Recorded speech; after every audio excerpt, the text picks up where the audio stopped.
शिंदेवाडीतील जुना कात्रज बोगद्याजवळील खुनाची उकल, राजगड पोलीस आणि LCBकडून 4 आरोपी जेरबंद। नमस्कार, आपण पाहत आहात महाराष्ट्र जनता न्यूज।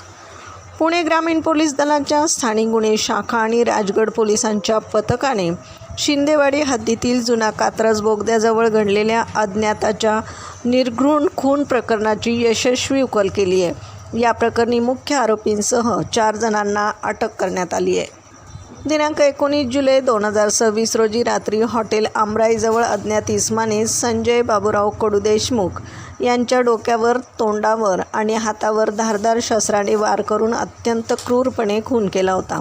या प्रकरणी राजगड पोलीस ठाण्यात खुनाचा गुन्हा दाखल करण्यात आला होता। गुन्ह्याचे गांभीर्य ओळखून पुणे ग्रामीणचे पोलीस अधीक्षक संदीप सिंह गिल्ले यांनी तात्काळ तपासाचे आदेश दिले।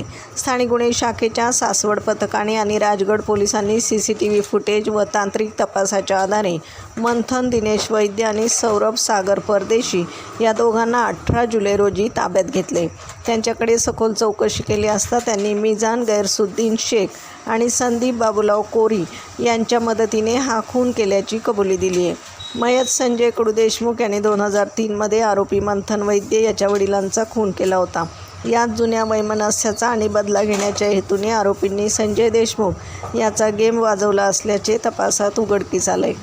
तसेच आरोपी संदीप कोरी याच्याकडून 1 गावठी पिस्तूल आणि 3 जिवंत काडतुसे बेकायदेशीरपणे बाळगल्याप्रकरणी जप्त करण्यात आली असून त्याच्यावर शस्त्रास्त्र कायद्यान्वये स्वतंत्र गुन्हा दाखल करण्यात आला आहे। सदरची कारवाई पोलीस अधीक्षक संदीप सिंह गिल्ल, अपर पोलीस अधीक्षक गणेश बिरादार यांच्या मार्गदर्शनाखाली LCB आणि राजगड पोलिसांच्या संयुक्त पथकाने केली आहे। प्रतिनिधीसह महाराष्ट्र जनता न्यूज, पुणे।